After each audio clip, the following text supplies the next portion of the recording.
எண்ணெய் காஞ்சதும் வெங்காயம் சேர்த்து நல்லா வதக்கி விட்டுக்கலாம். வெங்காயம் வதங்கி வந்தவுடனே கருவேப்பிலை சேர்த்து பொரிஞ்சு வந்ததும் தக்காளி பழம் சேர்த்து நல்லா மிக்ஸ் பண்ணி விட்டுக்கலாம். தக்காளி நல்லா வதங்கி வர வரைக்கும் வெயிட் பண்ணலாம்.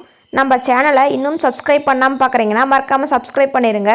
தக்காளி பழம் இந்த மாதிரி நல்லா வதங்கி வந்ததுக்கு அப்புறமா கட் பண்ணி வச்சுருக்க காய் சேர்த்துக்கலாம்.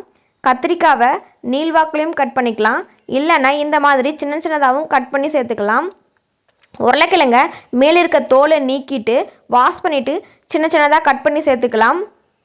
பலாப்பழம் வாங்கினோம்னா பழத்தை மட்டும் சாப்பிட்டுட்டு உள்ளே இருக்க சீடை நம்ம தூக்கி போட்டுடுவோம். அந்த மாதிரி தூக்கி போடாமல் 2 நாளுக்கு அப்புறமா மேலே இருக்க தோலை மட்டும் நீக்கிட்டு வாஷ் பண்ணிவிட்டு இந்த மாதிரி சேர்த்துக்கலாம். சேர்த்ததுக்கப்புறமா நல்லா மிக்ஸ் பண்ணி விட்டுக்கலாம்.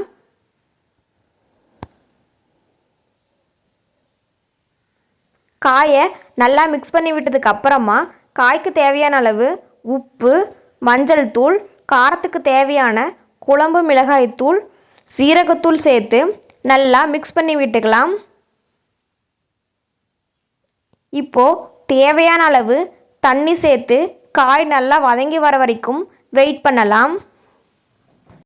இந்த மாதிரி வேறு என்ன டிஷ் வேணும்னு கமெண்ட் பாக்ஸில் மறக்காமல் கமெண்ட் பண்ணுங்கள். இந்த மாதிரி காய் நல்லா வதங்கி வரணும்.